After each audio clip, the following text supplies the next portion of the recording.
अस्सलाम वालेकुम। प्रोग्राम सवाल के साथ मैं हूं आपका मेजबान एहसन ज़िया। नाज़रीन, इस वक्त सरकारी अदाद-ओ-शुमार के मुताबिक पाकिस्तान के अंदर जो गुर्बत की शरह है वो तकरीबन 39% तक पहुंच चुकी है। अगर मैं गैर सरकारी अदाद-ओ-शुमार की बात करूं तो मुल्क की 50% से ज्यादा आबादी जो है इस वक्त खतरे गुर्बत से नीचे जा चुकी है। एक तरफ ये सूरत हाल है तो दूसरी तरफ हम देखते हैं कि पाकिस्तान की मईशत जो है इस वक्त हिचकोले खा रही है।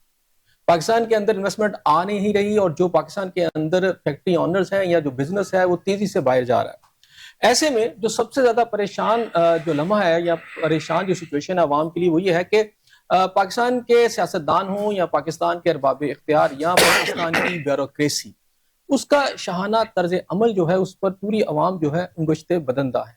यानी एक तरफ लोग खुदकुशियां कर रहे हैं और दूसरी तरफ हम देख रहे हैं कि जहाज खरीदे जा रहे हैं। यानी 10 से 11 अरब रुपए का एक जहाज अभी रिसेंटली पंजाब गवर्नमेंट ने खरीदा और एक शुनीद ये भी है कि एक और भी जहाज मौजूद है जो कि खरीदा गया और वो किसके इस्तेमाल में आएगा ये तो आने वाला वक्त बताएगा। बहरहाल अगर मैं पंजाब के आईजी की बात करूं या पंजाब के अंदर इस वक्त बात करूं जो मेन सूबा है, जो हुकूमत का चेहरा मोहरा जिसको हम कहते हैं वो है, तो वहां पर सूरत हाल ये है कि इंतहाई कीमती और लग्जूरियस किस्म की जो गाड़ियां हैं वो इस वक्त आपकी जो ब्यूरोक्रेसी या चीफ सेक्रेटरी है या पंजाब के पुलिस अफसरान हैं, और इससे अगर नीचे चलते जाएं तो फिर आपको पर्क्स एंड प्रिविलेज की एक ऐसी फहरिस्त नजर आती है कि हर बंदा हैरान है कि ये एक ऐसा गरीब मुल्क जिसके ऊपर इस वक्त अगर कर्जे की बात की जाए तो तकरीबन 80,000 अरब रुपए का कर्जा हो चुका है।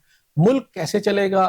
क्या ये तर्ज अमल जो है पाकिस्तान की अवाम के लिए किसी बड़े गुस्से का बाइस तो नहीं है? आने वाले दिनों में हालात क्या होंगे? और इसके साथ साथ जो दूसरा अहम जो मैं समझता हूँ पॉइंट है वो ये है कि इस वक्त जहां ये सूरत हाल मुल्क के अंदर है वहां पाकिस्तान के अंदर जो दहशतगर्दी है वो भी तेजी से बढ़ रही है। अफगानिस्तान से होने वाली गुज़िश्ता दिनों के अंदर जो दहशतगर्दी के वाकयात हैं, बड़े दहशतगर्दी के वाकयात जो है उसके रिस्पॉन्स के अंदर, उसके रिप्लाई के अंदर पाकिस्तान ने अफगानिस्तान के अंदर दहशतगर्दों के ठिकानों पर हमले किए हैं। पाकिस्तान की फजाइया जो है बाकायदा तौर पर उसे बम किया उन जगहों पर, और ये कहा जा रहा है कि 80 से 100 के करीब दहशतगर्द जो है उसमें बहुत सारे प्रोमिनेंट दहशतगर्द हैं, नोटोरियस किस्म के दहशतगर्द हैं, वो भी इसमें जन्म हासिल हुए हैं। ये जो सूरत हाल है पाकिस्तान के आने वाले लॉ एंड ऑर्डर पर क्या सूरत हाल मुरतब करेगी? मेरे साथ आज शरीक गुफ्तगू है मेरे पहले मेहमान मेजर रिटायर्ड सरदार जुल्फकार साहब। आप सीनियर तजियाकार हैं, हालात के ऊपर आपकी गहरी नजर है और नवाज लीग से भी आपका ताल्लुक है। इनके साथ मौजूद है एहसन अब्बास साहब, एडवोकेट, पाकिस्तान तहरीक इंसाफ से आपका ताल्लुक है और उनके टिकट होल्डर भी हैं। मेरे तीसरे मेहमान रमजान शेख साहब जो है सीनियर तजियाकार हैं, एंकर पर्सन है, खुद भी प्रोग्राम करते हैं। इनका भी शुक्रिया आज ये मेरे प्रोग्राम में तशरीफ लाए हैं। और मेरे चौथे मेहमान ब्रिगेडियर रिटायर्ड शफी गाजी साहब, वो भी हमें थोड़ी देर में ज्वाइन कर लेंगे। उनसे पूछेंगे कि इस वक्त की जो सूरत हाल है खास तौर पर लॉ एंड ऑर्डर की या इस वक्त सिक्योरिटी की सूरत हाल जो है वो किस तरफ जा रही है। सबसे पहले मेजर साहब मैं आपकी तरफ आऊंगा, क्या कहते हैं सबसे पहले तो इस तर्ज अमल की मुझे बात बताएं ना, कि एक तरफ हम देखते हैं कि खते गुर्बत से नीचे अवाम की एक बड़ी तादाद जा रही है, लेकिन दूसरी तरफ जैसे जहाज खरीदा गया है, जैसे महंगी तरीन गाड़ियां हैं। अच्छा, ये वो हुकूमत है कि जो कि ऑस्टेरिटी की बात करती है, ये कहते हैं कि हमें अवाम का दर्द बढ़ा है, हम अवाम के हालात बदलेंगे। फिर ऐसा क्यों है? आप भी नवाज लीग से आपका ताल्लुक है और वो मेन जमात है इस वक्त। बिस्मिल्लाहिर्रहमानिर्रहीम जी, गुजारिश ऐसे नहीं है। देखे आप, हालात और वक्त के नजाकत के मुताबिक हमें चलना पड़ता है। जैसे आपके बॉर्डरों के ऊपर सिक्योरिटी का बहुत बड़ा शदीद दबाव है, इसी तरह मुल्क के अंदर भी कई चीजें ऐसी टेक्निकल चीजें हैं जिससे कि हमें उनसे मुकाबला करना है। और खास तौर पे पंजाब बहुत बड़ा सूबा है, उसको मेंटेन करने के लिए, लॉ एंड ऑर्डर मेंटेन करने के लिए, उनकी मुख्तलिफ जगहों को विजिट करने के लिए हमें ट्रांसपोर्ट या एयर जो है फैसिलिटी है बहुत जरूरी थी, जिसकी वजह से क्या नाम है ये चीजें करनी पड़ी। हाँ, इसमें कोई शक नहीं है कि मिनिमम करनी चाहिए और कर भी रहे हमारे लीडर। आप खुद देख ले शहबाज साहब कितनी सादगी के साथ इस मुल्क के सिस्टम को चला रहे हैं। इसी तरह पंजाब गवर्नमेंट में देख लें, डेवलपमेंट पे पैसा जरूर लग रहा है। 10 अरब का जहाज सादगी है ये, देखें जी, वो एक टेक्निकल करोड़ों रुपए की गाड़ियां चीफ सेक्रेटरी के लिए, आईजी के लिए और बाकी ब्यूरोक्रेसी। सर गुजारिश है वो एक रिक्वायरमेंट के मुताबिक हमने चलना है ना। एक आज चीफ सेक्रेटरी को आप सुजुकी पे बिठा दें, उसकी रिस्पेक्ट भी कोई नहीं करेगा। प्रॉब्लम तो ये आ रहा है कि हमारा माशरा इस तरह का हो चुका है कि जब तक हम एक डाले पे ना जाए तो रेडी वाला भी नहीं आपके कहने मानता। तो ये हमने चूंकि अंग्रेज से हुकूमत ली हुई है, हम उसके गुलाम रहे हैं, उसकी गेम में चलते चलते ये सारा कुछ हो रहा है। हाँ, चाहिए कि आने वाले वक्त में इस चीज को कट डाउन करें ताकि क्या नाम है जो पब्लिक की रिक्वायरमेंट है वो पूरी हो सके। शुक्रिया जी। अच्छा, मैं एहसन साहब आपकी तरफ भी आता हूँ। मेरे साथ इस वक्त ब्रिगेडियर शफीक गाजी साहब भी मौजूद है। मैं चाहता हूँ इनसे बात करके फिर आपकी तरफ आऊँ। अस्सलाम वालेकुम ब्रिगेडियर साहब। जी वालेकुम अस्सलाम। अच्छा ब्रिगेडियर साहब, मैं आपसे अफगानिस्तान के हवाले से भी बात करूंगा, लेकिन मैं थोड़ा सा जानना चाह रहा हूँ कि हम आगे डिबेट को लेकर अपनी गुफ्तगू चलें। वो ये है कि इस वक्त पाकिस्तान के अंदर जो डिजिट्स आ रहे हैं वो है कि 38%, ये सरकारी मैं बता रहा हूँ कि जो माना जा रहा है, लेकिन अगर आप सही तरीके से ग्राउंड रियलिटीज देखें तो 50% से ऊपर आपकी आबादी जो है खतरे गुर्बत से नीचे चली गई है पिछले 2 से 2.5 साल के अंदर। ऐसे में शाना तर्ज अमल है इस वक्त हमारे हुक्मरानों का। पंजाब के अंदर हम देखते हैं 10 अरब रुपए का एक जहाज खरीद लिया जाता है। इंफॉर्मेशन मिनिस्टर जो है ये कहती है कि बेसिकली ये जी कोई हमको एक फ्लीट बना रहे हैं बाकायदा तौर पर, जो हमारे यहाँ पर एक कोई एयर लाइन जो है पंजाब गवर्नमेंट जो है वो उसने ली और उसके अंदर ये, अच्छा वो अभी तक इस तरह की कोई हम पीआईए की तर्ज की कोई ऐसी एयरलाइन भी हम यहाँ नहीं देखते, ना कोई ऐसा कोई इदारा है, लेकिन बहरहाल ये जहाज वो क्लेम करते हैं उसके लिए है, मुसाफिरों के लिए। मेरे साथ मेजर साहब मौजूद हैं, जुल्फकार साहब, ये इनका ताल्लुक मुस्लिम नवाज से है। ये कहते हैं कि जी बेसिकली ये, अच्छा इन्होंने बात सही कर ली है, इन्होंने बता दिया है। पंजाब की इंफॉर्मेशन मिनिस्टर कुछ और बता रही थी, ये बता रहे हैं कि नहीं ये बेसिकली सफर के लिए हमारे हुक्मरान डेफिनेटली ऑब्वियसली इसमें सीएम पंजाब है उनके लिए लिया गया है। क्या कहते हैं इसके ऊपर? जी बेसिकली आप पहले अटेम्प्ट करना चाहेंगे जो इशू पंजाब गवर्नमेंट का है या अफगानिस्तान के हवाले से, क्योंकि आपने अफगानिस्तान की बात से स्टार्ट किया था। मैं ब्रिगेड साहब मैं चाह रहा हूं कि इस वक्त पाकिस्तान के सरहदों के हालात और हमारा जो अंदर का तर्ज अमल है हुकूमत करने का या हमारी ब्यूरोक्रेसी का तर्ज अमल, क्या उसके साथ ये मैच कर रहा है? सबसे बड़ी बात तो ये है एहसन भाई के इस वक्त जो पाकिस्तान की सरहदों पे सिचुएशन है, ये इससे पहले कभी इतनी गंभीर सिचुएशन नहीं थी। जो वेस्ट साइड पे हम हमेशा इसको रिकॉल करते थे कि ये हमारा डेप्थ है। अफगानिस्तान और ईरान जो है it was always regarded as depth. जब हम फेस करते थे ईस्ट की साइड पे तो बैक पे हम रखते थे अफगानिस्तान को और ईरान को।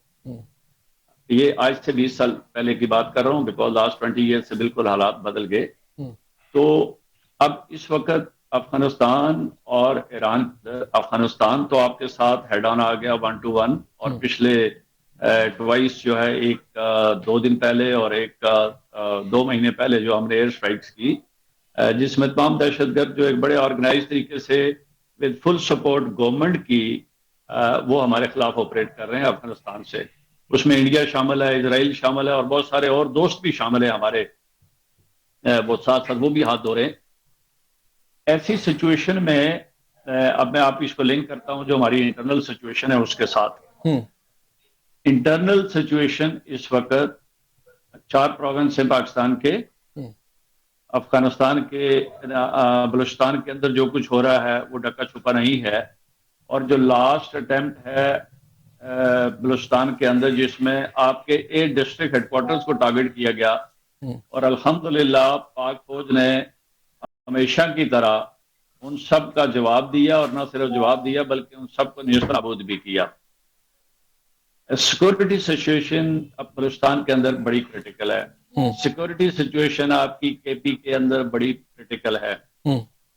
दोनों प्रोविंसेस जो हैं उनके अंदर जो हुकूमतें हैं, 2 बलूचिस्तान वाली गवर्नमेंट जो है वो बड़ी सपोर्टिव है और उसको हम सपोर्ट भी दे रहे हैं। आपकी केपीके की जो गवर्नमेंट है which is just next to Afghanistan, जहां से इतनी दहशतगर्दी हो रही है, तो उसकी जो अलाइनमेंट है वो आपकी सेंट्रल गवर्नमेंट के साथ भी नहीं है, वो आपकी पार्टी के साथ भी नहीं है।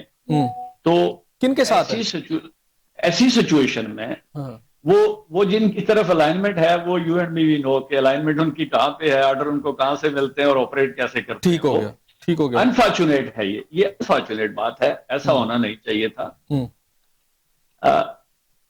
ऐसी सूरत हाल में अब हम जो आपने सवाल किया कि इंटरनल सिचुएशन क्या इस बात को परमिट करती है, पंजाब और सिंध 2 प्रोविंस हैं जो कदरे पीसफुल हैं, लेकिन पंजाब में गाय बगाए आपको पता है महीने में एक आध धमाका पंजाब में हो जाता है। Karachi and Sindh is peaceful, अभी तक वो नहीं हुआ, पिछले 1.5-2 सालों में बड़ा पीसफुल चल रहा है। लेकिन इन दोनों प्रोविंसेस को 2 साल से, अभी गवर्नमेंट 2-2 साल हो गए हैं, क्या आप टिक कर सकते हैं किसी एक इवेंट के ऊपर कि इन दो प्रोविंसेस ने, केपी और बलूचिस्तान में जो दहशतगर्दी हो रही है उसमें पार्टिसिपेट किया हो, directly, indirectly, financially, morally, politically, किसी भी हवाले से इन दोनों प्रोविंसेस ने नहीं किया। प्रोविंस टू प्रोविंस बात कर रहा हूं। सेंट्रल ठीक हो गया। Government is trying hard, I central got you, government is I fighting got back you. along with the military, लेकिन सूबे की जो एक बात होती है एक दूसरे के साथ हुई है। मैं ये अभी just about 4 days back I appreciated एक जो बात मिस मरियम ने की, शी विजिटेड बलूचिस्तान, ये जब अटैक्स हुए थे उसके बाद मैंने एक मिनिस्टर को ये सजेस्ट किया है कि प्लीज आप एक काम करें कि केपीके में भी जाएं, केपीके में भी जाएं और जिस तरह बलूचिस्तान में गए हैं और वहां पे जाके जो आपकी अपनी स्ट्रेंथ है उसको मोबिलाइज करें और फिर बाद औकात नॉट ओनली दैट आपने अपनी पॉलिटिकल स्ट्रेंथ को मोबिलाइज करना है, आपने जो वहां गवर्नमेंट बैठी हुई है उसके साथ हजारे यकजहती तो कर सकते हैं आप। अच्छा ब्रिगेड साहब, मैं आपकी तरफ आता हूं, आप मेरे साथ ही रहिएगा। एहसन अब्बास साहब मौजूद हैं पीटीआई से, इनसे भी बात कर लेते हैं। एहसन साहब, क्या कहते हैं? आपने दोनों की बातें सुनी। अब मेजर साहब ने जो बात इससे पहले की, एक तो मुझे बता दीजिएगा कि जो अहम बात है कि केपी की जो गवर्नमेंट है, जो ब्रिगेडियर साहब ने बात की, ये किसके साथ है इसकी अलाइनमेंट ये नहीं पता, और अगर पता है तो फिर इशारे उन्होंने कर दिए। दूसरी बात यह है कि जो मेजर साहब ने बात की, उन्होंने कहा जी ये जो तैयारा है ये बेसिकली, चूंकि पंजाब में इस वक्त जो सिक्योरिटी की सिचुएशन है, जो सूरत हाल है बाकी जगहों पर, तो जो हमारे हुक्मरान है या सीएम है उनको इसकी जरूरत है। सर मैं बहुत शुक्रगुजार हूँ आपका एहसन साहब कि आपने मुझे अपने प्रोग्राम में बुलाया है, और मुझे बहुत अफसोस हुआ है अपने सीनियर की बात सुन के जो कि मुस्लिम लीग नून को रिप्रेजेंट कर रहे हैं। अभी 4 दिन पहले मेरे हल्के का तहसील पसरूर का एक हादसा हुआ है कि स्कूल की छत गिरी और एक बच्ची जो है वो फौत हो गई। हमारे पास इतने पैसे नहीं है कि हम स्कूल्स की जो बिल्डिंग्स हैं उनको रेनोवेट कर सकें। हमने बेसिक हेल्थ यूनिट्स जो मेरे हल्के में तहसील पसरूर में हमने उनको प्राइवेटाइज कर दिए। हमने जो सरकारी स्कूल है जहाँ पे गरीब का बच्चा तालीम हासिल कर सकता था हमने उनको प्राइवेटाइज कर दिया। हमारे पास इस वक्त मेरी तहसील पसरूर की 15 लाख की आबादी के पास ना कोई डायलिसिस मशीन है, ना कोई एमआरआई की मशीन है, और अगर खुदा न खासा किसी को हार्ट का मसला हो जाए तो हमारे पास उसका इंजेक्शन तक मौजूद नहीं है। और मेरे जो सीनियर कलीग हैं वो ये बात कर रहे हैं कि जी चीफ सेक्रेटरी के डाले पे फिरे तो बुरा लगेगा, लोग उसे एक्सेप्ट नहीं करेंगे। ये कैसी बात कर रहे हैं, जबकि जो हमारी पंजाब की जो अवाम है 50%, जैसे कि आपने पहले इकोनॉमिक सर्वे में आया है, ये IMF के इकोनॉमिक सर्वे में आया है जिसको हुकूमत ने एक्सेप्ट किया है, उसको झुटलाया नहीं है कि 48 पॉइंट समथिंग % जो अवाम है, तकरीबन 50% जो अवाम है पंजाब की, वो गुर्बत की लकीर से नीचे जिंदगी गुजार रही है। अगर आप ये देखें कि हमारा जो ट्रेड डेफिसिट है वो 29.5% जो है वो बढ़ चुका है। $6.2 मिलियन का हमारा इस वक्त ट्रेड डेफिसिट चल रहा है। हमारा मुल्क इस वक्त कभी यहाँ से पैसे पकड़ रहा है, कभी वहां से पैसे पकड़ रहा है। हमने हाथ में कशकोल पकड़ा हुआ है। और जहां तक बात है वजीर आजम की फॉरेन टूर्स की, तो अभी तक वजीर आजम साहब मेरा ख्याल है कि 100 रुपया नहीं किसी से लेके आ सकते, और 100 से ऊपर उनके ये सारे 100 से ऊपर उनके जो है वो सारे दौरे जा रहे हैं। इस वक्त पंजाब हुकूमत जो है वो टोटल कोलैप्स कर चुकी है। आप ये देखें कि आपने 50 अरब रुपए का आपने रमजान का सब्सिडी पैकेज दिया है और आपने उसकी तशहीर के लिए 50 करोड़ रुपया एडवर्टीजमेंट के लिए आपने जारी कर दिया है। जिस मुल्क में पीने का साफ पानी है मैसर नहीं है, वहां पे आपने 50 से 60 करोड़ रुपया अपनी तशहीर के लिए दे दिया। लेकिन वो कहते हैं ना, ये अभी मेजर साहब ने जो बात की वो ये कहते हैं कि दूरों से हमें जो निजाम मिला है अब हमारे उसी को लेकर चलना। नहीं, वो सीएम साहबा कहती है नहीं शऊर आपको रोटी तो नहीं देगी। असल बात यह है कि लोगों को जाहिल रखना चाहते हैं ताकि लोगों को उनके राइट्स का ही ना पता लगे कि लोगों के राइट्स क्या हैं। हम लोग यहाँ पे बिजली के मीटर में फंसे हुए, अपनी गलियों की और नालियों की सियासत में फंसे हुए, एक दूसरे पे पॉलिटिकल विक्टिमाइजेशन हम कर रहे हैं। आप ये देखें कि मैंने चीफ इलेक्शन कमिश्नर के दामाद को इलेक्शन हराया है लेकिन मेरा नोटिफिकेशन नहीं हो सकता। ठीक हो गया, इस पर भी आते हैं। शेख साहब आप क्या कहते हैं? रमजान साहब, बेहद शुक्रिया, आपने मुझे अपने प्रोग्राम में इनवाइट किया। यकीनन वो एक अच्छा अमल नहीं है, इसलिए उसके ऊपर सवालात उठ रहे हैं और हुकूमत के पास ऐसा कोई जवाब नहीं है जिससे कि वो जो उनके ऊपर तनकीद हो रही है उनको वो मुनासिब तरीके से जवाब दे सकें। और ख़ास तौर पे ऐसे हालात जिसके अंदर पाकिस्तान के अंदर बेरोज़गारी बढ़ रही है और लोगों के पास वसाइल नहीं है, पाकिस्तान के अंदर लॉ एंड ऑर्डर की सूरत हाल बेहतर नहीं है और फॉरेन इन्वेस्टर्स पाकिस्तान के अंदर नहीं आ रहे और पाकिस्तान कर्ज़ों के बोझ तले डूबा जा रहा है। इस तरह की सूरत हाल के अंदर इस तरह के अलल्ले तलल्ले जिन्हें जस्टिफाई भी नहीं किया जा सकता, और ख़ास तौर पे जब आप आके यानी मीडिया के सामने आके आप इस तरह की बातें करें कि जो हमें आवाम का एहसास है, हमें आवाम का दुख दर्द का पता है, हम आवाम की जो मुश्किलात हैं चाहे उनकी नौयत कैसी भी हो उनको हल करना चाहते हैं, तो फिर उस तरह की सूरत हाल के अंदर अच्छा, मुझे ये आपके बताएं कि पास कोई जवाब सीएम नहीं जो है ना, शेख साहब ये बताइएगा कि सीएम जो है इस हवाले से इंफॉर्मेशन मिनिस्टर ने जो बयान दिया जहाज के हवाले से बात कर, उन्होंने ऑन नहीं किया इस बात को कि ये सीएम के लिए है या हुकूमती जो गुजरा है या कोई अहम शख्सियात के लिए। उनका कहना ये था कि कोई एयरलाइन पंजाब गवर्नमेंट ने लिया है, उसका कोई रिकॉर्ड नहीं है और पहले जहाज भी ले लिया है। अच्छा, अब ये मेजर साहब की मेहरबानी है कि इन्होंने आज आके कहा है कि चूंकि ये सिचुएशन है सूबे की या मुल्क की, तो उसमें अगर सीएम या कोई अहम जो शख्सियात है जाना चाहते हैं तो ये उनकी जरूरत है। देखिए, अगर उनकी ज़रूरत है तो फिर सीधी बात की जाए, ज़रूरत के मुतालिक बताया जाए, आवाम को उससे आगाह किया जाए। और जहाँ तक अस्मा बुखारी साहबा की बात है, उनकी तरफ से जो स्टेटमेंट आया, मेरा नहीं ख्याल कि वो सोचा समझा था। उनके जहन में यही था कि कोई भी स्टेटमेंट दे देंगी और बात आई गई हो जाएगी, मगर उनको नहीं इल्म था कि इसके ऊपर बाकायदा एक नैरेटिव बन सकता है और उनकी हुकूमत को या उसकी साख को नुकसान पहुँच सकता है। और आइंदा भी शायद वो इस हवाले से आप सोच समझ के बयान देंगी। चंद दिन पहले भी उन्होंने इस तरह का किसी और इशू के हवाले से बयान दिया था जिसपे उनको लेने के देने पड़ गए थे।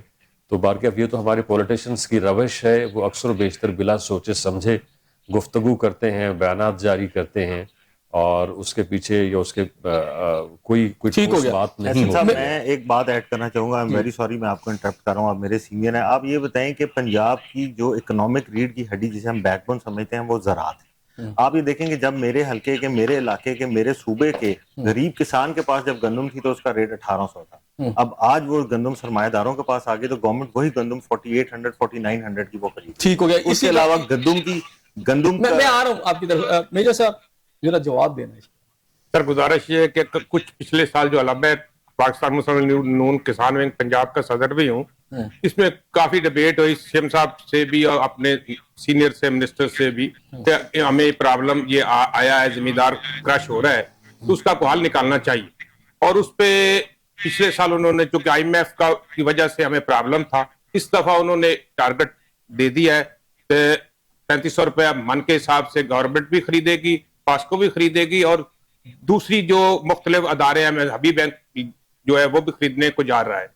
तो ये पिछले साल जो था ना वो एक प्रॉब्लम आ गया था, टेक्निकली तो पैसा नहीं था और जो हमारे पास गंदम मोहसिन नकवी साहब ने मंगवाई थी वो ऑलरेडी स्टोरों में पड़ी हुई थी और उसकी जगह पे हमारे पास स्टोरेज नहीं था।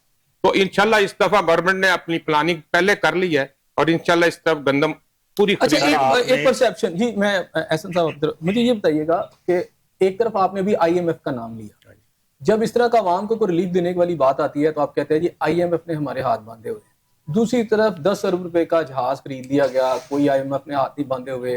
करोड़ों रुपए की नई गाड़ियां आप खरीद रहे हैं, कोई IMF ने आपको बांधा नहीं हुआ। ये क्या है, ये तजाद क्या है? सर ऐसे नहीं है, देखो ना, एक सूबा चलाना होता है, आपने घर चलाना है, आपने प्रायोरिटी देनी है कि किस चीज की। एक प्रायोरिटी होती है किचन की, एक प्रायोरिटी होती है बच्चों की, एक प्रायोरिटी होती है आपकी ट्रांसपोर्टेशन की। तो ये सूबे में जब चीफ जो होता है, जो एक इंचार्ज जो सूबे का होता है, उसने अपनी प्रायोरिटी बनानी होती है कि मुझे यहाँ से फायदा है सूबे के लिए, यहाँ से फायदा है सूबे की। तो पिछले साल चूंकि साल डेढ़ में हुकूमत को संभालती उनको वो क्या नाम है, 1 साल गुजर गया। अब उन्होंने अपनी उसी प्लानिंग के तहत ये सारे इवेंट करती जा रही हैं ताकि क्या नाम है, एक स्मूथ सिस्टम में सूबा चल पड़े। ठीक हो गया। इनकी जो प्रायोरिटीज है सर, मैं आपकी बात काट रहा हूँ, इनकी प्रायोरिटीज ये है। मैं एहसन साहब आप एजुकेशन पे बात करें, आप हेल्थ पे बात करें, आप यहाँ पे जो ह्यूमन रिसोर्स है उसकी डेवलपमेंट। मैं आता हूँ जरा ब्रिगेड साहब की तरफ जाना चाहूंगा। ब्रिगेड साहब, आप मुझे बताएं कि अब उन्होंने कहा है, ये मेजर साहब कह रहे हैं कि जनाब ये प्रायोरिटी है, प्रायोरिटाइज उन्होंने जो किया उस हिसाब से है कि आपने जहाज भी लेना, आपने बाकी चीजें भी लेनी है, और दूसरी तरफ आपके पास सूबे की और बल्कि पूरे पाकिस्तान की हालत भी आपके सामने है। तीसरी तरफ सरहदों की सूरत है। चूंकि आपका नजर बड़ी आप समझे बड़े कैनवस पे है, तो किस तरह देखते हैं इन सारी तर्ज अमल को भी और प्रायोरिटीज को भी? असर भाई, पहली बात तो ये है कि मेजर साहब ने जो रेफरेंस दिया है कि हुकूमतों की अपनी प्रायोरिटी होती है, ये बिल्कुल ठीक है। सूबे का जब आप चीफ एग्जीक्यूटिव होते हैं या डिस्ट्रिक्ट के या कंट्री के, तो आप प्रायोरिटाइज तो करते हैं ऑफ कोर्स अच्छा, यहाँ थोड़ा सा ऐड कर लें कि बाकी पहले भी सीएम के पास हेलीकॉप्टर भी होता है, चॉपर, चूंकि मैं जब परवेज लाई साहब मैं यही कहने लगा हूँ। जी जी, मैं बिल्कुल एग्जैक्टली आपको ऑलरेडी सारा कुछ मौजूद है। ये बताने लगा हूँ मैं आपको। प्रायोरिटाइज, ये मेरे साहब ने जो बात की वो ठीक है कि प्रायोरिटाइज आपने अपनी चीजों को करना है। और उसके बाद मुस्लिम लीग नून एक बड़ी मंजी हुई पार्टी है और उसके बाद पिछले कोई 30-40 साल से ये हुकूमत में है। मियाँ साहब खुद भी थे, फिर छोटे मियाँ साहब भी थे और अब मरियम साहिबा भी हैं। दे एग्जैक्टली नो कि प्रायोरिटीज क्या है काम करने की, और some of the things which have been done by the CM वो वाकई प्रायोरिटी पे आती हैं। अच्छा, जो जहाज खरीदने की बात है, जहाज खरीदा जा सकता था, बट इतना कॉस्टली जहाज जो है, अगर एग्जैक्टली यही है, मैं एक लफ्ज इस्तेमाल करूंगा कि आजकल जो प्रोपेगेंडा है वो झूठ को सच बनाता है और सच तरदीद कोई नहीं आई। मैं ब्रेड सिर्फ कब जवाब देता हूँ, तरदीद कोई नहीं आई। इंफॉर्मेशन मिनिस्टर ने भी इसको एडमिट किया है कि लिया है। मैं यही कहने लगा हूं कि ये बड़ा इंपॉर्टेंट होता है कि बात चीजें जो है इस तरह की वो हार्सिस माउथ लाइक जो बंदा डील कर रहा है उससे अगर इन्फॉर्मेशन हो तो वो बड़ा आसान होता है और उसको जस्टिफाई करना। Okay, we take it for granted के जहाज आ गया है और 10 अरब रुपए का जहाज है। तो पहला सवाल तो ये है कि क्या पंजाब गवर्नमेंट को वाकई 10 अरब जहाज की जरूरत थी प्रोविंस में मूव करने के लिए, या इसको किसी और मकसद के लिए लिया गया है? That is number 1 question. Number 2, CM को चाहिए एक बड़ा रोबस्ट किस्म का हेलीकॉप्टर टू मूव इन। जैसे आप जलजला आ गया, जैसे आप देखें तो ये अर्थ को आ जाता है, अपना सैलाब आ जाता है। आप किसी भी जिले में उतर सकते हैं, परवेज भाई साहब के साथ जिले में एक्सपीरियंस है इस बात का। तो उसके लिए आपको हेलीकॉप्टर चाहिए, और हेलीकॉप्टर वो वाले जो सामान भी लेके जा सकें, आप 7 लोगों की सपोर्ट भी कर सकें। ये जो जहाज है apparently seems to be a commercial जहाज, जो मुझे शक्ल मैंने देखी है टीवी पे या अखबारों में आई है या सोशल मीडिया पे आ रही है। 30 सीट का या 25 सीट का जहाज जो है, it is always a commercial, और ये एक फैमिली का 17 सीट कह दी इसमें, टोटल इसमें कोई 15 लोग बैठ सकते हैं, बाकी पायलट और उसको निकाल भी लगे हुए हैं। ओके, अगर 15 से 20 बंदे हैं तो आप ये देखिएगा कि 15 से 20 बंदे जो है, अगर आपके 2-4 मिनिस्टर भी साथ जाते हैं, को बाकी क्रू वगैरह भी होते हैं, तो 8-10 बंदे बनते हैं। वो हेलीकॉप्टर में बड़े आराम से आते हैं। ये अपना आपका प्यूमा हेलीकॉप्टर है जो मिलिट्री में इस्तेमाल होता है, और हम मिलिट्री वाले बाज़ औक़ात सीएम की रिक्वेस्ट पे ये सीएम को और पीएम को ये हेलीकॉप्टर आर्मी देती है to drop them at one place and then pick them back. ये होता है और आर्मी हमेशा से सपोर्ट करती रही है। असल बात ये है कि आप इसकी तय तक अगर आपने जाना है तो ये देखिएगा कि क्या इस जहाज की असल नीड क्या है। क्या it's a family asset, it's a government asset. Miss Maryam तो may be she completes her tenure for 5 year, तो नेक्स्ट सीएम कोई और आ जाए, तो जहाज तो नहीं लेके जाएंगे वो साथ। जहाज ने तो गवर्नमेंट के पास ही रहना है। तो क्या इस जहाज की गवर्नमेंट यूटिलिटी कर सकती है और क्या इसका विद इन प्रोविंस यूज है?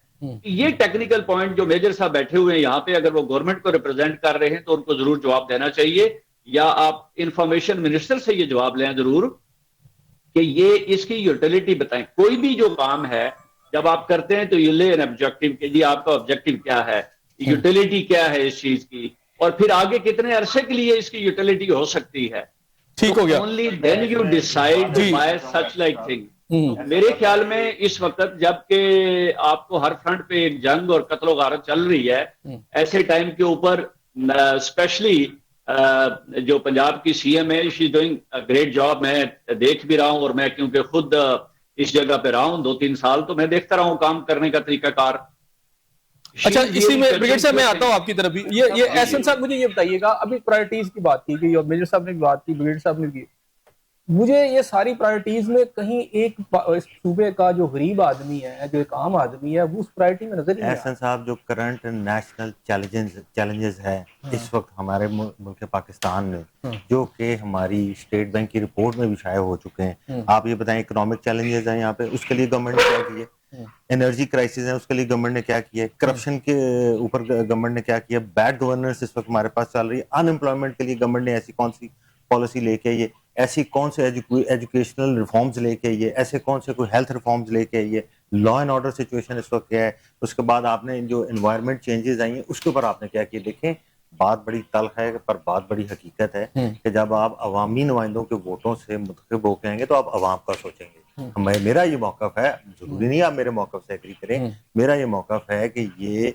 हमारी इलेक्टेड प्राइम मिनिस्टर नहीं है, हमारा इलेक्टेड चीफ मिनिस्टर नहीं है, कि फॉर्म 47 पे हम पे जबरदस्ती मुसल्लत किया गया चीफ मिनिस्टर है। सर आप मुझे सिर्फ इस चीज का जवाब दे दें कि किसान से गंदुम क्यों नहीं खरीदी ये तो गई। मेरा जवाब दे दिया ना मेजर साहब। इन लोग क्यों नहीं गंदुम खरीदी गई? वो कहते हैं कि जी चीफ सेक्रेटरी का डाला खरीदना ज्यादा जरूरी था, जहाज खरीदना ज्यादा जरूरी था, और इनकी पार्टी के लोगों ने ही ट्विटर पे आके शर्मिंदगी का इजहार किया कि सीएम साहिबा का, ब्रिगेडियर साहब फरमा रहे थे कि इन्होंने शायद कमर्शियल यूज के लिए लिया। वो सीएम साहिबा का सोशल मीडिया का दौर है, सीएम साहिबा के रूट्स आ गए हुए हैं ऑनलाइन ट्विटर पे, ये जहाज दिसंबर से यहाँ पे आया हुआ है। अब क्या इनका शाहाने तर्ज जिंदगी है कि यहाँ पे माएं जो है वो खुशियां कर रही हैं, बाप जो है वो अपने बच्चों को रोटी खिलाने से जो है वो आवाजार हुआ है। लॉ एंड ऑर्डर सिचुएशन ये है। आप ये बताएं ट्रेड डेफिसिट क्या है, आपका इंपोर्ट डेफिसिट क्या है, आपका एक्सपोर्ट डेफिसिट क्या है, आप बिजली महंगी कर रहे हैं, आपने अभी चंद दिन पहले डीजल महंगा कर दिया, आपने पेट्रोल महंगा कर दिया है। आप ये देखें कि बेरोजगारी की शरह क्या है, आप ये देखें कि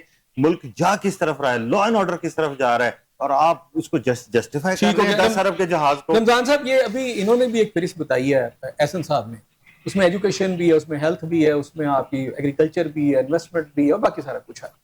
अच्छा, ये तो एक इन्होंने प्रायोरिटी बताई है सारी, इस प्रायोरिटी के अंदर एक आम आदमी है और दूसरी तरफ है कि मुआशरे का खास आदमी है। जहां तक सीएम पंजाब का ताल्लुक है तो इन्होंने खासा एक, मैं समझता हूँ कि रॉबस्ट किस्म का इनका एक, मैं समझता हूँ डेवलपमेंट प्लान भी है, मुख्तलिफ किस्म के इनके जो प्रोजेक्ट्स हैं वो आते रहते हैं ऑफ एंड ऑन, और उस पर वो काम भी कर रही हैं।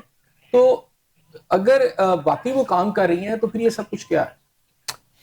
हाँ, देखिए, ये जो हेलीकॉप्टर वाला या जहाज़ वाला इशू है, मेरा ख्याल है कि हुकूमत जो है, पंजाब गवर्नमेंट जो है, उसको एड्रेस करने में नाकाम रही है। जिस तरह से अभी जिक्र भी हुआ है कि इसके हवाले से आके थोड़ी बात करनी चाहिए, बताना चाहिए कि किस मकसद के लिए ख़रीदा गया है और कितनी इसकी कीमत है, क्योंकि उसकी कीमत के हवाले से भी बड़ी कयास आराइयाँ की जा रही है। और एक और जहाज की भी बात हो रही है कि एक और जहाज की बात हो रही है। जिस तरह से आज़मा ने भी उसमें मजीद कन्फ्यूजन ऐड की कि कहा कि जी ये एयर पंजाब सर्विस लाई जा रही है तो उसके लिए जहाज खरीदे जा रहे हैं, तो कोहेरेंस नहीं है पंजाब गवर्नमेंट के जितने भी ऑफिशियल्स हैं उनके स्टेटमेंट्स के अंदर।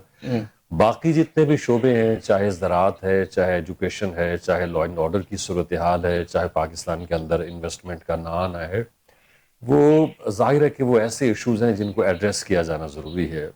नौज़ायदा हुकूमत है, 1-1.5 साल हुआ है, अभी पॉलिसीज़ बना रही है। अब 5 साल के बाद अच्छा, नौज़ायदा तो नहीं है, मेरी बात सुने, जो अभी ब्रिगेडियर साहब ने बात की इससे पहले कि इनकी तो बड़ी पुरानी 30-35 साल हो गए हैं।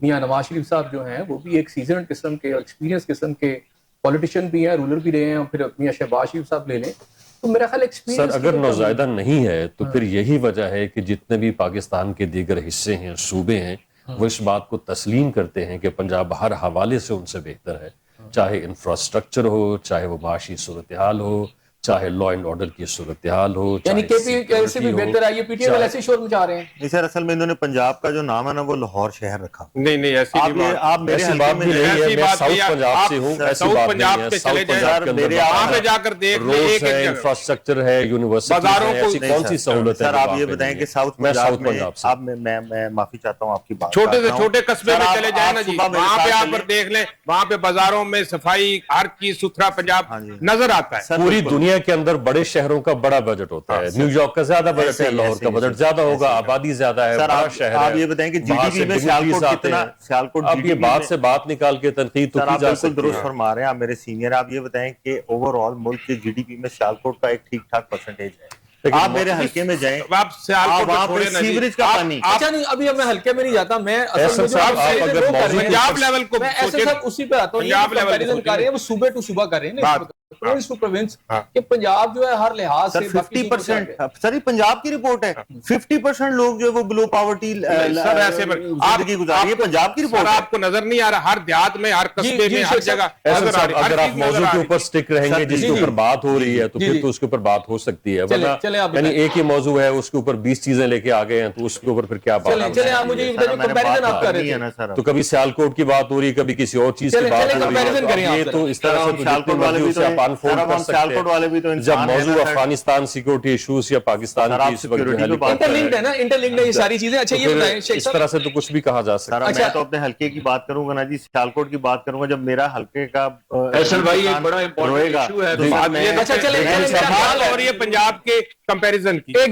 मैं चाहता हूँ कि आप जरा रमजान साहब को मौका दे दें ताकि फिर मैंने ब्रिगेड साहब की तरफ जी सर, जाना है। अच्छा बिल्कुल, जी रमजान मेरे साहब, सीनियर है सर, जी, बिल्कुल जी। बात। देखिए मैं ये कहना चाह रहा हूं कि अभी नौज़ायदा हुकूमत इस हवाले से है, जाहिर है कि साल से 1.5 साल के अंदर आप क्या बना सकते हैं, ये क्या खड़ा कर सकते हैं, कुछ भी नहीं कर सकते। पॉलिसीज बना सकते हैं, एक सम दिखा सकते हैं, एक इरादा जाहिर कर सकते हैं, और वो मेरा ख्याल है कि पंजाब गवर्नमेंट ने उसको दिखाया भी है। मेरा पंजाब गवर्नमेंट से कोई ताल्लुक नहीं है इस हवाले से कि मैं उनको बैठ के प्रोटेक्ट करूं, मगर जिस तरह से हम बाकी सूबों की सूरत हाल को देखते हैं, आप खैबर पख्तूनख्वा की सूरत हाल को उठा के देख लीजिए, 14वां साल वहां पे जा रहा है, वहां क्या सूरत ठीक हो गया इसी का। ब्रिगेड साहब ये बड़ी बात है, हम ये रमजान साहब ने भी बताई है कि पीटीआई के लोग जो है, इवन यहाँ पर अब्बास साहब भी हैं, पंजाब गवर्नमेंट की बहुत सारी कारकर्दगी को हर पे तनकीद भी बना रहे हैं, लेकिन सवाल ये पैदा होता है कि अगर कंपैरिजन किया जाए सूबा टू सूबा, तो खैबर पख्तूनख्वा में जहां इनकी मेरा ख्याल है 15 साल शुरू हो गए, 15 साल तकरीबन हो चुके हैं, 3 टर्नओवर है इनके भी, उसको कंपैरिजन करें आप पंजाब के साथ, आप बलूचिस्तान को करें, सिंध को इवन करें, तो आपको क्या लगता है कि पंजाब हर लिहाज से सबसे आगे है? देखिएगा पंजाब कंपैरेटिवली केपीके के साथ तो इसलिए ना इसका कंपैरिजन ड्रा करें, केपीके के अंदर आप constantly you are fighting a war, और जिस जगह पे वॉर हो रही हो वहां पे तरक्की का होना या प्रोजेक्ट्स का चलना जो है it is little difficult. Right, ये स्टिल आई वुड से जो टाइम है मैं एक उस पॉइंट ऑफ व्यू से बात कर रहा हूं कि Punjab is a very peaceful place, और पंजाब के अंदर पैसा ऑन ग्राउंड लगता है तो वो नजर भी आता है। केपीके के अंदर सबसे बड़ा इशू तो गवर्नमेंट का ये है कि काम किसी भी टाइम पे उन्होंने किया, चाहे पहली गवर्नमेंट में किया, दूसरी में किया, तीसरी में किया, शुरू में तो थोड़े पुलिस के रिफॉर्म्स ठीक किए थे, कुछ और चीजें ठीक की थी, लेकिन जो पिछले 5-7 साल इनके है, पिछला टर्नओवर और ये टर्नओवर है, ये तो अटर फेलियर है। और फेलियर होने के 2-3 रीजन है, ये भी मैं आपको बता दूं। पहला रीजन ये होता है कि आपको वहां पे पीसफुल माहौल है, डेवलपमेंट का नहीं है, इसलिए कि वहां पे constant fight is going on.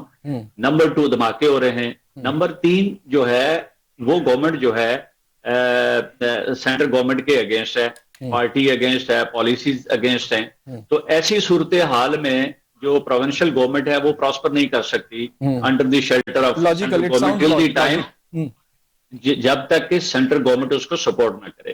तो ये 2-3 रीजन तो उसके साथ बनते हैं। अब आप कंपैरिजन अगर ड्रा करें सिंध के साथ, तो सिंध का ये चौथा टर्नओवर है, ऑलमोस्ट 18 साल हो गए हैं, 2-3 साल के बाद वो 20 साल हो जाएंगे।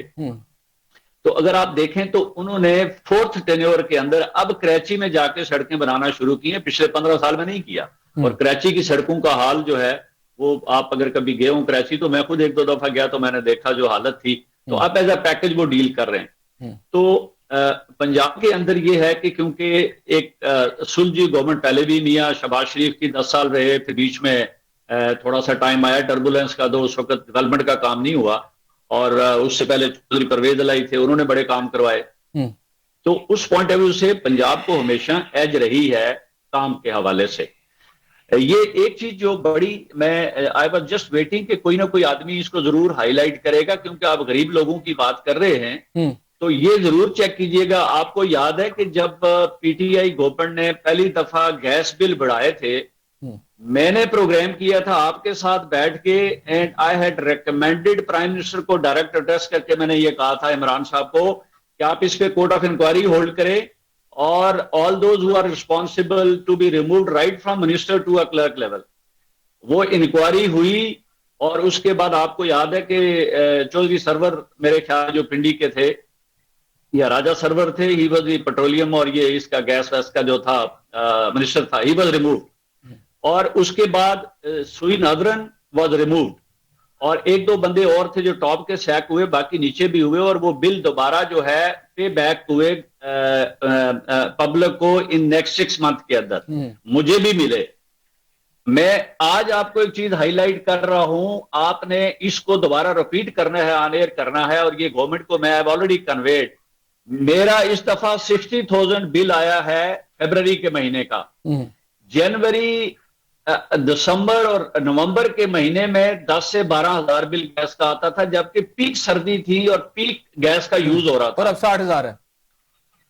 फरवरी के महीने में 60,000 बिल आया है, और उन्होंने ऊपर से बंदे भेज दिए कि जी बिल आपका ये कटेगा अगर पे ना हुआ तो। मैंने वो आज पे कर दिया है, but I will follow it. मैं I was looking for an opportunity कि आप कोई प्रोग्राम करें तो मैं आपको ये मैसेज कन्वे करूं। ठीक हो गया। कि ये बताएं कि ये किसने किया है। क्या पंजाब गवर्नमेंट या central government, are they going to hold a court of inquiry इसके ऊपर कि ये। और मैंने जितने लोगों से पूछा है यहाँ पे, अस्क्रीज के अंदर, कैंट के अंदर, शहर में, हर आदमी ये कहता है कि जिसका 2,000 बिल था उसका 15,000 है, जिसका 15,000 था राइट। इसका जवाब ले लेते हैं मेजर साहब। मैं आपकी तरफ ऐसे आता हूं, मैं सिर्फ ये चाह रहा हूं इसका जरा आंसर, ब्रिगेडियर साहब जरा इजाजत दे दीजिएगा। मेजर साहब बड़ी अहम बात इन्होंने की है, इवन ब्रिगेडियर साहब ने इसके बारे में ये कहा है कि पीटीआई की जो सूबा है असल में वहां दहशतगर्दी हो रही है, और फिर ये है कि बलूचिस्तान भी सबके सामने है, इसलिए कंपैरिजन नहीं बनता पंजाब के साथ। अच्छा, गुजारिश एहसन साहब, गुजारिश ये है कि कंपैरिजन ना बनता हो, लेकिन कम से कम 50-50 द गेम हो ना। कि अगर पंजाब में 100% काम हो रहा है तो वहां 50-40%, 30% कुछ तो हो। आप चले जाए, मैं बोनेर गया हुआ था पिछले हफ्ते एक दोस्त की शादी पे, तो कोई सड़क नहीं है, कोई ऐसी जगह नहीं है जहां से आप रुक रुक के ना जा रहे हो, ट्रैफिक ब्लॉक ना हो। किसी तरह आप जब सवात में चले जाए, चित्राल में चले जाए, डेरा गाजी खान 2 महीने पहले मैं अपने बेटे के पास गया हुआ था, तो वहां की ये हालत है कि पंजाब में एंटर हुए तो ऐसे लगता था जब यूरोप में आ गए। और उस वहां पे ये था कि बलूचिस्तान से भी बदतर है। हम कहते हैं ठीक है वहां दहशतगर्दी हो रही है, सब कुछ हो रहा है, लेकिन कम से कम ये तो होना 50% ना सी 30% कुछ तो करें। ये तो आपने अरबों रुपया लेकिन मैं आपकी तरफ भी अरबों रुपया सर गवर्नमेंट के जाता है उनको, जो 18वीं तरमीम के चक्कर में, तो वो कहाँ जा रहा है? वो असला तो नहीं खरीद रहे, असला तो आर्मी ले रही है, एफसी ले रही है, एफसी का बिल बिजली के बिलों में हम पैसे एफसी को दे रहे हैं, वो गवर्नमेंट फौज पे लगा रही है, इनका पैसा कहाँ जाए? अच्छा, ब्रिगेडियर साहब ने जो अभी सुई गैस के जो बिल की बात की है कि इस वक्त 5,000 है तो 20,000 आ गया, इसको कहाँ पे रखेंगे मेजर साहब? अच्छा, मैं बात सब एक आ रहा, मैं चाह रहा हूं इसका आंसर लेके आपकी तरफ आता हूं। गैस 200% महंगी हुई है। आपको मौका देते हैं, पहले मैं इनसे जरा सर गुजारिश है, जो एग्रीमेंट हुए थे कतर से एनएलजी के चक्कर में, जो पिछले मुआहदे हुए, किसने किया? हमने किया, पिछली गवर्नमेंटों ने किए, उसका रिजल्ट तो कुछ निकलना था। उसमें आकर वो प्राइसेस बननी थी, ऑगरा ने उसको असेसमेंट किया, उसने कहा कि ये फीजेबल हमें यहाँ तक है, और उसी हिसाब से उन्होंने रेट बढ़ा दिए या फिक्स चार्जेस कर दिए। ये एक आज हमारा नहीं है, ये पिछले 1.5 लाख जो हमें आ रहा था, विरासत में मिल रहा था, उसका रिजल्ट है कि हमें ये अब आज भुगतना पड़ रहा है। ठीक हो गया। अब ऐसा जवाब दें इसका। नहीं, ये मेजर साहब से पूछे विरासत में किससे मिला था इनको? क्या किससे मिला था जी? ये भी आंसर कर दे, फिर एहसन साहब की तरफ। मैं आपको बताता हूं कि ये क्या कह रहे हैं जी? वो कह रहे हैं कि विरासत में किससे मिला था आपको? सर ये अब लंबी डिबेट है, ये मैं पहले एहसन साहब अच्छा, बात सुनो, मेरी एक बात सुने। मैं ये सिर्फ एक बात कहूंगा कि पीटीआई ने तो हमारा खून निचोड़ लिया था। गैस की तो सबसे अभी पहले क्यों खून निचोड़े? चलो भाई, हमारा तो कभी 500 रुपए से बिल ज्यादा नहीं आया, हमने इनका और खून निचोड़ लिया था, पीटीआई ने उसके बदले पहली में दफा हमारे 500 से उठा के 5500 और 10-10 हजार रुपए बिल लेके गई। चले वो वही 3 सालों में पीटीआई ने, राइट, 3 सालों में पीटीआई ने 2 एरिया गैस और बिजली, महंगी हुई ये है। 2 एरिया ऐसे थे कि जिसके अंदर उन्होंने पब्लिक का खून निचोड़ा, 10 दफा बिल आंसर कर रहे हैं। एहसन साहब ये कह रहे हैं कि जनाब वो 200% जो ऊपर चला गया है, वो पहले चलो उन्होंने तो जो किया है, जो इस वक्त गवर्नमेंट पीडीएम 1 और पीडीएम 2, ये पता क्या है, गवर्नमेंट जितनी गवर्नमेंट है, एक मैं आपको एक चीज बता दूं कि जितनी हुकूमतें हैं, इन्होंने एक बड़ा सिंपल तरीका पकड़ लिया है। प्लीज इस चीज को हाईलाइट करें, and we must stop somewhere. Gas, बिजली, पेट्रोल, ये बहुत आसान काम है, सारी पब्लिक के गरीब आदमी से लेके अमीर तक इस्तेमाल करता है। ठीक हो गया। ये खामोशी से रात को सोते हैं और सुबह एक नोटिफिकेशन। चूंकि टाइम थोड़ा सा जी ब्रिगेडियर साहब, आप तो माशाल्लाह साहिब हैसियत हैं, आपने तो 40,000 बिजली का बिल दे दिया है। मुझे उन लोगों का बताएं जिनकी मंथली इनकम 10,000 है और उनको भी 25-25 हजार बिजली का बिल आया है, वो लोग खुदकुशियों पे मजबूर हुए। ये मियां नवाज शरीफ साहब का तोहफा, मियां शहबाज शरीफ साहब की गुड गवर्नेंस का तोहफा मिला हुआ है हम पंजाब की अवाम को। इसका क्या जवाब है आपके पास? आप मुझे ये बताएं। रिजीम चेंज के बाद 200% गैस महंगी हुई है, 200% बिजली महंगी हुई है, रुपया डी वैल्यू हुआ है।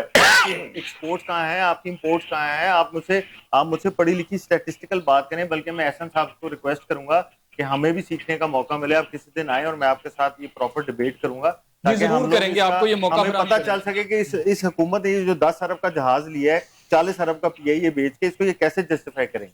ठीक हो गया। अच्छा, आपकी तरफ रमजान साहब क्या कहते हैं, लेकिन आपका जवाब तो ब्रिगेडियर साहब ने बड़ा अच्छा दिया है कि जनाब असल बेसिकली वहाँ दहशतगर्दी हो रही है। उसी तरफ आते हैं जी। देखिए, लॉ एंड ऑर्डर की सूरत हाल अगर खराब है तो उसको ठीक करना किसकी जिम्मेदारी है? वहाँ की मकामी हुकूमत की जिम्मेदारी है। हमारी जो ये तो जंग वाली जी जंग वाली सूरत हाल, जंग की सूरत हाल के हवाले से, उस मसले से निपटने के हवाले से हमारी सिक्योरिटी इदारे जो भी पॉलिसी बनाते हैं, पीटीआई उसके सामने खड़ी हो जाती है, उसको इम्प्लीमेंट ही नहीं करने देती।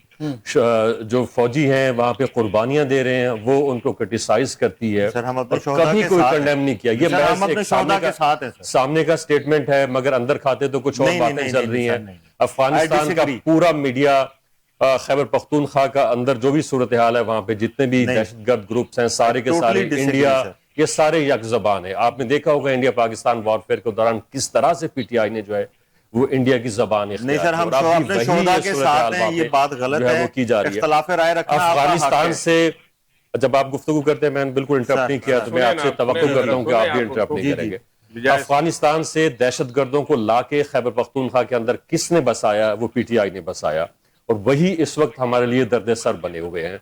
और पीटीआई का सिर्फ एक ही मौकिफ है इस वक्त, जितनी भी उसकी हुकूमतें आई हैं, कि बानी पीटीआई किस तरह से बाहर हो जाए। अच्छा, अवामी इशू बिल्कुल नहीं डिस्कस करते। मैं थोड़ा सा इंटरप्शन, अभी जो सुहेल अफरीदी साहब की तरफ से मुतअद्दिद स्टेटमेंट्स आई हैं, उन्होंने तो बड़ा बरमला कहा कि हम फौज के साथ खड़े हैं, बिल्कुल दहशतगर्दी के हवाले से अफगानिस्तान से दहशतगर्दी नहीं होनी चाहिए। बिल्कुल, वो तो एक सामने का स्टेटमेंट है जो उसने उस वक्त देना शुरू किया जब देखा कि मुंह की खाई और अडयाला के बाहर आके बैठ गया और ये कहा कि जी आप ये देखिए कौन सी हुकूमत है पूरी दुनिया के अंदर जो इस तरह की फोर्स बनाती है। जी बानी पीटीआई की रिहाई की फोर्स बना दी है। जब आपके पास हुकूमत है, उनके ऊपर क्या उन्हें कोई जबरदस्ती कैद किया हुआ है? उनके ऊपर चार्जेस हैं, 190 मिलियन का केस है, उसके अलावा तोशा खाना और बेशुमार अब जो है 9 मई उसके अलावा है।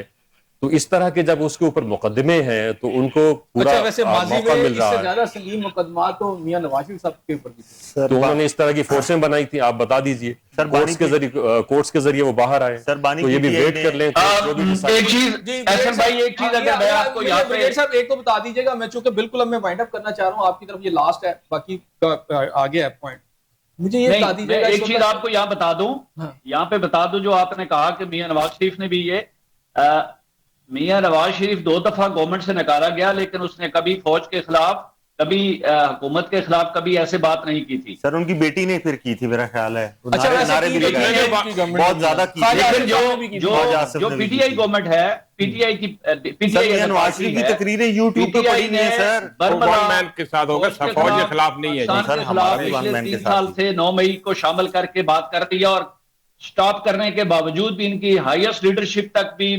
इनको कन्वे करवाया गया कि आपने ये नहीं करना। दे आर डूइंग इट, और अगर वो नहीं कर रहे तो उनके खिलाफ अगर कोई कर रहे हैं तो फिर इस बात को भी चेक करना चाहिए कि कौन कर रहा है और पीटीआई का नाम यूज कर रहा है। बहुत शुक्रिया, आप मेरे साथ सब लोग जो है प्रोग्राम में मेरे साथ शिरकत की और अपना अपना जो आपने टेक है वो दिया। नाज़रीन, इस दुआ के साथ कि अल्लाह ताला आपको अपनी रहमतों के साए में रखे। इज़बान एहसन ज़िया को इजाजत दीजिए।